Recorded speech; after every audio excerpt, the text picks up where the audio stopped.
Hello, I'm Ronnie Eldridge. Welcome to Eldridge Company. One of the greatest talents in Albany is State Senator Liz Krueger. She represents the 26th Senate District on the east side of Manhattan, but she really speaks for all of us. That makes her a pretty rare politician.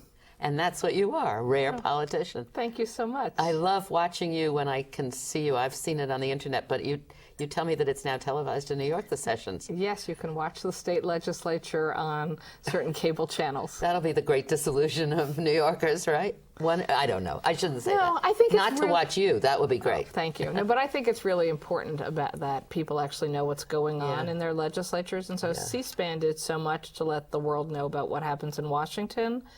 And even city council, when you were a city council member, had televised hearings. So the state is sort of the last level of government to get in the game. And I'm very interested in more transparency and more ways for people not only to see what's going on, but then to participate. So do you think it'll change behaviors? I Participation? I do. I mean, even in my own limited, 6 years in the state Senate, when I want to actually drive a debate or even perhaps take control of a bill, I'll let the sponsor know that I'm going to debate him or her in advance. This is what I don't like about his bill, and by the way, I'm calling their local press that they should come and watch because it's their bill. I don't think it's in their community's best interest or my community's best interest. And even saying, hey, the media might take a look, your district might take a look, can change the story of the day, including having them pull their bills. How often is it that you have a debate in the state Senate? Well, the truth is, this year we spent endless months of doing absolutely nothing. It sort of became a joke for a couple of us who actually enjoy a good debate. It's like we'd go in, there'd be absolutely nothing, even in your most wild dreams that you could debate, because they were all irrelevant bills. So we had months and months of irrelevancy and nothing, which is frustrating. And then we did, 600, 700, 800 bills in the last couple of weeks of session. Crazy. So you could be there for 12 or 14 hours straight on the floor with bills you've never seen before coming at you from all directions. So it's a strange model. The rules, there was never a rule change that you had to see the bill a certain time before. You didn't. No, I've tried to get that. Yes, I've proposed a whole series of rule changes, but there's still a model where a bill can come through the Rules Committee, literally while it's still hot on the press. It can be sponsored by someone called Senator Rules. I haven't met Senator Rules, but when something is supported by leadership, but they don't even want their name associated with it, then it's the Senator Rules bill that comes through Rules Committee and might move through committee to the floor faster than you can walk, because I'm on the Rules Committee, from the hallway from the committee room all the way back to the Senate. So don't stop for the ladies' room. The bill could have passed. Did they adopt any of your rule proposals? The one rule proposal they passed of mine starting 2 sessions ago was they ended empty seat voting. It used to be that if you just checked in with the Senate officer during the day at any time before session or after session, you were voted yes on every bill that moved that day. Now we have a situation where if the bill is laid aside for a debate or anything controversial, then your vote only counts if you're actually there to vote, and you are marked absent if you're not there, and then you're voted yes or no. So that's a big change. It's a big change, but some of my colleagues think, what else do we need to do with reform? And I'm always laughing, I have such a long list. Did you pass anything about campaign finance? We did not, which is a disappointment to me. There was a brief moment of some momentum that maybe we could pick up on a slightly improved version of the three-way agreement that had been made but never moved a year before under new Governor Patterson, but it didn't go anywhere. Now, New York City has such a better system of campaign finance reform than New York State. Do you have any any reform campaign practices? No, we haven't. We haven't actually moved anything. I have a number of bills that would put rules on how you can spend your campaign money. Oh, for example, not for personal use, a radical notion that you couldn't keep a campaign committee going after 2 years in leaving office. We have dead legislators who still have active campaign committees. Unbelievable. It's sort of fascinating that their money is being raised and spent, and they are deceased. I don't think they're running for anything again. And I always was shocked. I never could understand. You can use campaign money to buy tickets to different things for different candidates and stuff. And that's not why people contribute to your campaign. No, although I would the argue, least one of of it. the least of it. I mean, Yeah. if you're giving it to your political party, Yeah. I get that. If you're even supporting other colleagues, I even can get that. But suppose it's when if you're you're- spending the money for your swimming pool Yeah, at home that's and you the make kind the of thing. statement, well, my constituents sometimes come and swim there. And then do you have any kind of, it's so crazy, do you have any kind of restrictions on who gives you money and how much money you get and that kind of stuff? There are some, but they're pretty limited. If you are running for one of the statewide offices, you can take $50,000 from a person, $100,000 from a couple. We have a game where corporations can give a maximum of $5,000 total per year, but LLCs, and you can set up individual LLCs by the dozens if you want to, they can each give the individual max, which again, for the 3 statewides can be in the tens of thousands of dollars, and even for a state senator, the maximum is $9,500. That's a healthy amount of money. I was dismayed, I think, when I saw it in the paper a couple of days ago that Governor Patterson has raised $3 million in the 2 months that or something that he's been governor, as opposed to the $100,000 or whatever he had in his campaign check. That's indicative of everything we talk about all over the place. Well, that right? is see, I don't blame Governor Patterson. I'm not because, putting the blame on no, him, I but know, that's- yeah. we have a system we haven't fixed, Yeah. and I believe he's interested in running for election. I can't say re-election because he didn't run the first time, but he's interested in running for governor. If you look at the record of how much people have to raise to be governor under this bad New York State system, right? He was starting with technically nothing in the bank and a election 2 years away. So I totally understand that under our system, that's what you would do if you wanted to be the governor again. Having said that, I sure wish we would change the system. So a lot happened in Albany. Oh, yeah. What did people learn? Well, that's a great question. I think everybody probably learned different things. I suppose one thing I learned, and I think it's important for everyone to know, it's never about you, the individual. So that, in fact, individuals can come and go, and government can go on and does go on and has to. So I think that's an important lesson of democracy, right? Did the Governor Spitzer... That's very interesting. I mean, did Governor Spitzer self-implode? Yes, he did. But did we all pick and were we all shocked? Yes. And did we all go, what just happened? Yes. And did the next day or two later, did we all continue our jobs? Did the agency people continue working in their agencies? Did regulations get written? Did people answer the phone and attempt to respond as best they could about what they thought the new governor's administration was going to do? Yeah, so we carried on, and I think that is important. Like when Nixon resigned. You know, somebody told me that all they saw was a traffic cop in front of the White House directing traffic that night. He had flown off and there was another president. But did they learn anything? I mean, did you learn how quickly one falls from grace?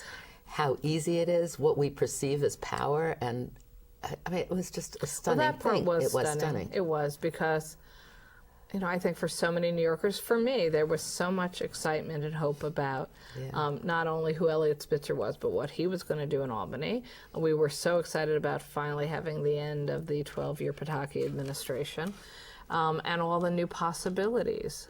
And, you know, that first year with Governor Spitzer was an interesting learning curve, I think, for him and his people and for all of us. Some people gave him, I think, lower grades than I did. I didn't mind that he was playing hardball because I really think Albany needed and still needs somebody who comes in and says, we're not messing around. This is the state of New York in the 21st century. We have to stop doing bad things and shift gears to good things. So his personal style rubbed a lot of legislators the wrong way. I don't think I'm telling tales out of school here. Very apparent. And I certainly didn't agree with him on everything, but I had a lot of respect for the strength and the accountability that he wanted from everyone and himself, although I can't explain his own then personal self-implosion decisions, because I think it's reasonable to say he did that to himself. Yeah. And what about Joe Bruno?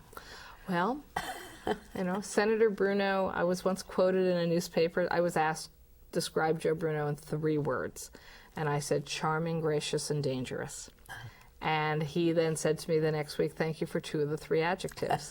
I said, well, I know you like dangerous. He said, you're right, I liked all 3 adjectives. So in fact, that is my analysis of Joe Bruno. on a personal level, he was charming and gracious, and we had some very interesting discussions over my years there. But my job was to make sure that he was retired from the state Senate, which I kept telling him, because frankly, he and his party's basically controlled the state Senate since 1939, have flunked the test. They flunked the test for those of us here in New York City. They flunked the test for people in upstate New York. I even argue he flunked the test for his own district, which still has towns filled with incredibly poor urban areas. So it was time for him to leave as the majority leader. And I believe it is time for his party to leave as the majority party in the state Senate. And you think that the Democrats are going to win? This is fake wood, but I'm knocking on it. Yes, I do think we're going to win. I think we have, well, a fact. We are 1 seat away from a tie. We are 2 seats from the majority. This is going to be a good Democratic year in New York State, and I hope for the nation. I hope so. And we're going to have dramatically higher turnout in a presidential year than we did 2 years ago. And frankly, we have been trending up for 6 years. So we have taken basically 6 seats in the last 6 years, and I see no scenario where we don't take at least 2 and possibly 4 seats this year. Where do you see them? Upstate, downstate? Both. We have some very exciting races in Long Island. We have 2 serious races in Queens. The last 2 Queens Republican senators both have serious opponents.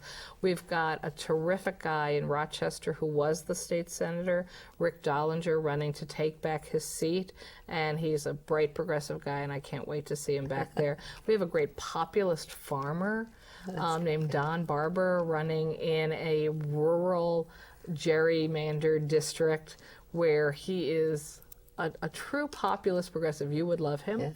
And he's doing a great field campaign. We've got open seats. It sounds very exciting. It is very exciting. If you get all these new people in with all the energy and Exactly. the lack of cynicism and the small vision, right? Yeah. It's incredible. It is. How will it work with the Democratic majority? Well, again, we haven't had one for so long that, literally some people are going through the historical documents going, how does that work? Because it's been so long. There's really nobody on staff or in the Senate who really When was the that. last time? Well, we actually held the Senate for about 16 months in 1964 between a special and a general, but 1 seat just for less than 2 years. So I don't really count that. Before that, it was 1939. That's so unbelievable. we're going back a long time. And I do think, we'll make some mistakes when we first get there because we will need to get our sea legs and we will need to put our infrastructure in place. So I'm basically doing outreach to everyone. You're a smart, young person who cares about government. Albany's not a bad place to come and work because for so long, young progressive Democrats haven't been rushing to go work in the state legislature on the Senate side. So I'm starting now recruiting. And what will you then become the chair of the housing committee, or do you want to do something else, or what? Housing is a passion of mine, affordable housing and what we could do. And I think we have about 35 to 40 years of legislation that has moved through the Assembly and never been entertained in the Senate. So I am really excited about housing. Now, I often joke, I would give up housing chair for finance, right? That would role be good. in government, follow the money and the policy issues that go with the money. But I don't think I'm going to end up as the finance chair. We've been discussing, this election, the presidential election, and we've been talking about race. Has that discussion, is that ever discussed in Albany? It wasn't forever. Because it was 3 men in a room and they all were white men forever. And so now we have this fascinating change just in a very short period of time where the then lieutenant governor became the governor and who's African American. The minority leader of the Senate Democrats, Malcolm Smith, is African American. And again, I think will be the majority leader come January of 2009. So I personally don't like the 3 men in a room model. I always joke at least a woman or 2 would be nice. But actually 19 million New Yorkers, 3 men shouldn't be doing it anyway. But it will be interesting if in fact come January. And especially 2 of them or 3 of them from New York. That's true. And that's one of the things that's being sort of thrown against us, the Senate Democrats. You can't let the Democrats control because then you'll have New York City Democrats in all 3 positions. And there's nothing worse than a New York City Well, here's yes, there is Manhattan Democrat, right, exactly. Right? That's right. I know I have a couple of colleagues who can't get even up. say you're a West Side Manhattan. No, but I have colleagues who get up and go, the senator from Manhattan. I know, and they finally loved one him. day I was like, what is so bad about Manhattan? You always want to come visit. I don't understand They why all you think attack we're crazy me. to live here, don't they? Oh, they really, even in the city council, they felt that way. But my argument with the upstate Republicans saying New York City legislators can't represent their interests, I'm like, well, you guys have run it forever, and look what a lousy job you've done for upstate New York. Very good. Right? If I was a constituent of yours in upstate New York, I'd be saying, what's going on here? New York City is doing very well. Upstate New York, the only model of economic development for decades was building prisons. This can't be the right answer, whatever you guys have been doing. And now it's maintaining the prisons, right? Exactly. Fighting to keep them open even when if they don't they're even have empty. anybody in them. What kind of It's model so of the economy is that? Let's go back to race, Sure. because the New York political people had a very tough choice. Well, they really didn't. I guess they considered they really didn't have a choice. One of the candidates was this New York senator, and the other candidate was a person who was against the war, that many people, I think, feel is the right position, and an African American. Yet most of the African American legislators, for instance, supported Hillary. And it showed, it was interesting from the political point of view, wasn't it? You know, I think choices for president are always sort of fascinating. Yeah. I'm a delegate for Hillary Clinton. I know that, you were with Barack Obama from day one. I will fight to make sure he becomes our president, and I have no issue with it. But you're not going to introduce her name. I mean, you wouldn't be part of the group that does that. Introduce her name on the floor? Oh, I don't think so. Although, you know what? I think having the normal process where every nominee is out there, and then she, as I expect she would because she's already endorsed him, then says thank you, but I'm asking my delegates to support Barack Obama. I think everybody's overreacting to all this. The history and the convention are that you do put people's names in nomination, and then they say no, thank you. I don't have the nominee. But do you find there's still? I mean, they're also talk. Of course, they talk on cable because they haven't got much else to talk about. So they talk about the number of Clinton people who have not supporting Obama. But you haven't found that in the state. No, actually, I have not. In fact, in New York State, I think disproportionately those elected you're talking about who chose to go with Hillary originally, have come out and supported Barack Obama. And, it's not just race, which I guess is a really good thing for us in America, that even when you talk about race in politics, you're actually seeing a huge percentage of people saying, that's not the only issue. It's where do they stand on issues. But I was excited about Hillary Clinton being the first woman president, no question about it. But I wouldn't have been supporting her just because she was a woman. And I suspect if we were to ask a lot of my African American colleagues, why didn't you support Barack Obama? They would say, because it isn't just about race. And I would like us to all get to that. I don't think we are as a society, right? We know we still live in a society with racism and sexism. Are there caucuses in the state legislature? There are. They are not that active in the Senate. I think that there are more active caucuses in the Assembly. And I think that role will change because, of course, forever, it's been the Dems in the Assembly pointing fingers at the Republicans in the Senate and saying it's your fault, and they say it's your fault. So now they're going to have to take responsibility. We're all going to have to take responsibility, and I suspect we might break out into some interesting caucuses that won't be party-driven, that both houses. Do you think the Democratic Party has a character in the state? Don't you you watch some of these other states, and of course they're much smaller, and it's much easier. But there's a sense of belonging to the Democratic Party that I don't think we have in this state. Certainly not in New York City, because I think, New York, the county organization or the state. In New York City, other than the people we seem to elect for mayor that are Republicans, and I'm still figuring out how we keep doing that, there wasn't really a Republican Party to speak of in my adult life, and therefore, except for my district, actually. My district had the one crowd of Republicans. Nowhere else in the city did. So that the Democratic Party wasn't defined in the context of against the Republicans. And so I think it was a much more, sort of big personalities deciding they were running for office in the context of the Democratic Party. When I was a first-time candidate in the year 2000, this really shocking experience for me was I was looking for the New York State Democratic Party platform. Right. I could find the Republican Party, the Independence Party, the Liberal Party, the Green Party. Everybody else had a party platform. I couldn't find the Democratic Party platform, so I called up the committee. I said, where do I get a copy of the state party platform? And they said, oh, we don't have one. We've been fighting about it for years, so we never got one. And I'm thinking, there's something wrong with that. Yes, I agree with that. And I think that, so maybe we'll get it all together now that we're bridging the upstate, downstate, and the separation in the state Senate. Well, I also think politics and the participation of people is radically changing as we speak because of the internet and because people see that they can have a political voice in a variety of ways that aren't necessarily reflected through a Democratic or a Republican club system, and that the same way as we become a global economy in a global world for all the things we still don't understand that means. Yeah. I think we're going to be a global state. Yeah, I think political parties and political participation is also changing, and I think, as a Democrat, I might have some trouble understanding how people will go down certain roads that won't necessarily be Democratic Party. But I don't think it's unhealthy. I actually think it's a good thing. Anything that brings more younger people into the political process is a win. That's what's so exciting about the times. Yeah. So what legislation did come out of Albany this year? Anything that was really helpful and good? I think so.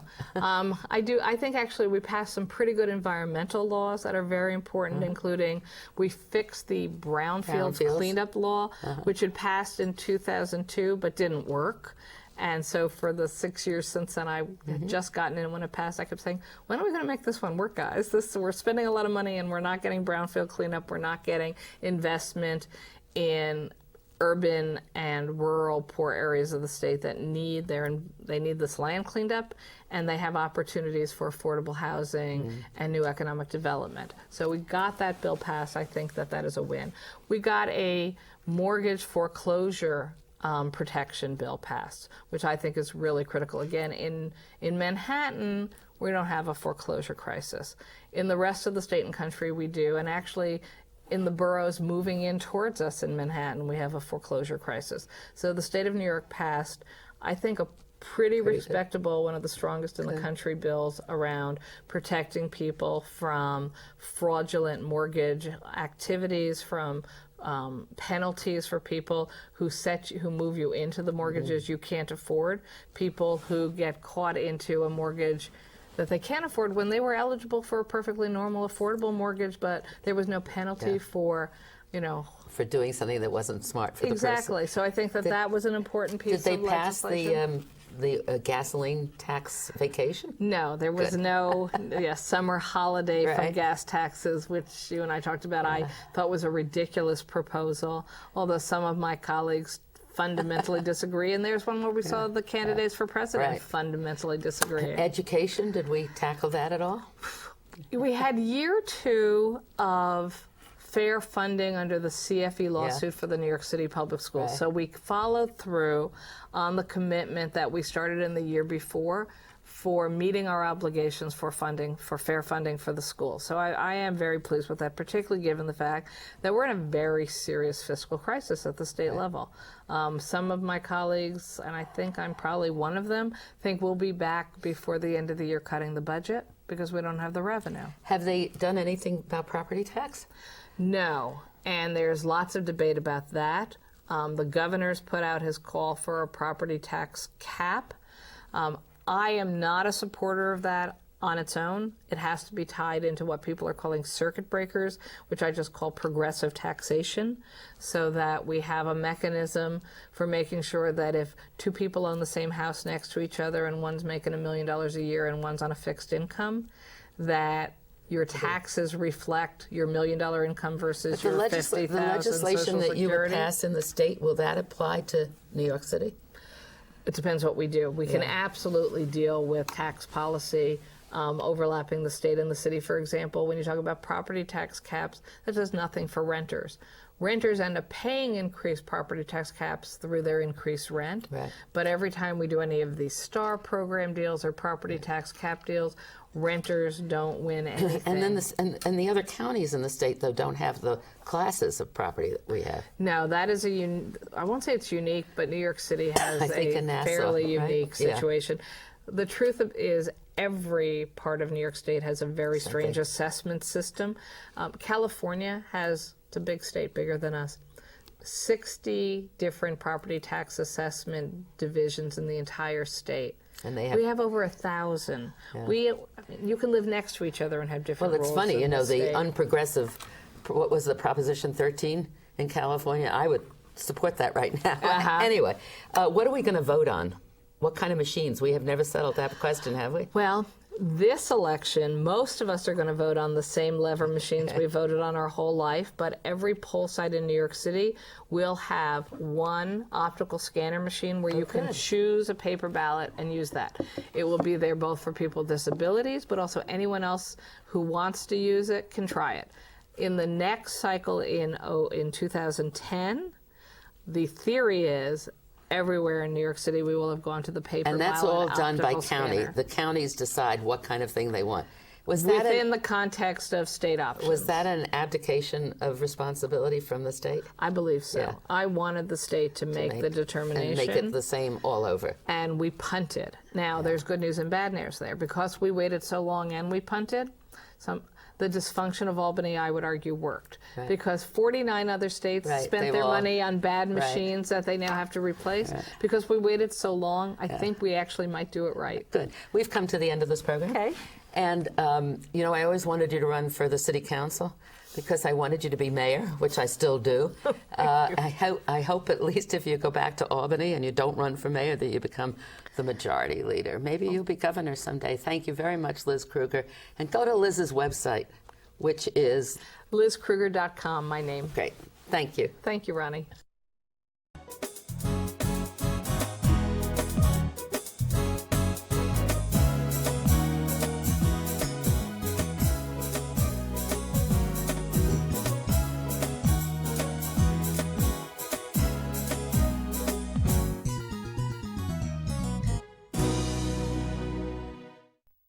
If there are any people you'd like to hear and topics you'd like us to explore, please let me know.